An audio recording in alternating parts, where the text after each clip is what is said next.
बड़ी डेवलपमेंट्स हैं, बड़ी ब्रेकिंग न्यूज है। 4 सियासतदानों के बाद एक ब्रिगेडियर को भी उठा लिया गया। ये सर्विंग ब्रिगेडियर है और 4 सियासतदानों के नाम पिछले दिनों जनरल आसिम मुनीर साहब ने बड़े मजमे में कहा था, एक मीटिंग के दौरान कहा था कि पाकिस्तान में 4 सियासतदान सबसे ज्यादा करप्ट है। परवेज खटक, असद उमर और इमरान इस्माइल और एक और है। और उन्होंने कहा था ये 4 सियासतदान पाकिस्तान के सबसे ज्यादा करप्ट है क्योंकि इनका बॉर्डर पे आना जाना, माल गुदाम आगे पीछे होना था।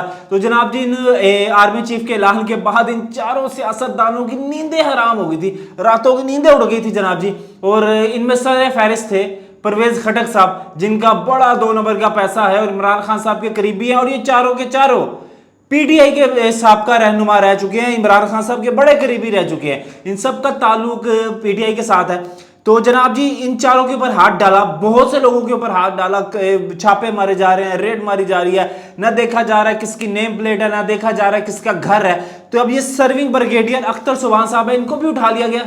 इनको तहकीकाती अदारे ने उठाया है। ये कोयटा में तैनात है नहीं, अब तो थे। और ये कोयटा डीएचए के डायरेक्टर रह चुके हैं जनाब जी।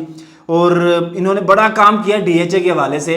तो इनकी अहलिया ने एक पिटीशन दायर की थी लाहौर हाई कोर्ट में कि मेरे शोहर को उठा लिया गया, वो हस्बे बेजा में रखा गया इनको।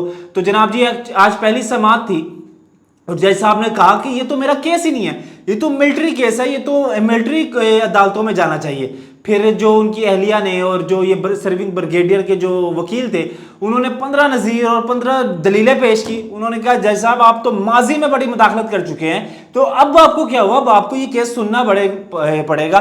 तो उसके बाद जज साहब ने हार मान ली। उन्होंने कहा ठीक है जी, चलाओ जी केस। पहली समाअत हुई, उन्होंने कहा ठीक है, मैं अगली तारीख दे देता हूँ। और उसके बाद वो ये कह के तो उठ के चले गए। और जब वो पर्चा, वो डॉक्यूमेंट्स बाहर आया, जो कह ले कि वो एक दरख्वास्त होती है, वो बाहर आई।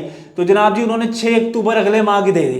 तो वकील साहब ने कहा हमारे तो उनको रखा हुआ है हस्बे बेजा में रखा हुआ है, तो आप किस तरह से इतनी लंबी तारीख दे सकते हैं, इसको तो फौरन तारीख देनी चाहिए।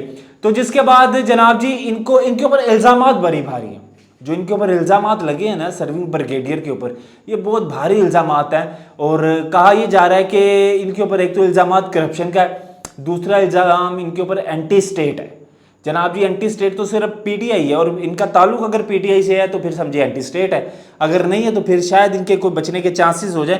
तो जनाब जी, इनको तहकीकाती अदारे ने उठाया है, डंडा चल रहा है, सब पे चल रहा है, कोई नहीं बच रहा। सियासतदान हो या चाहे वो फौजी हो या चाहे वो कोई भी हो, जज हो, कोई भी हो, सबके ऊपर डंडा चल रहा है और एक मिसाल कायम की जा रही है। और जिस तरह से जनरल आसिम मुनीर साहब ने एक टारगेट सेट किया है और इमरान खान साहब की गिरद घेरा मजीद तंग होता जा रहा है, इमरान खान साहब के चाहने वाले हो।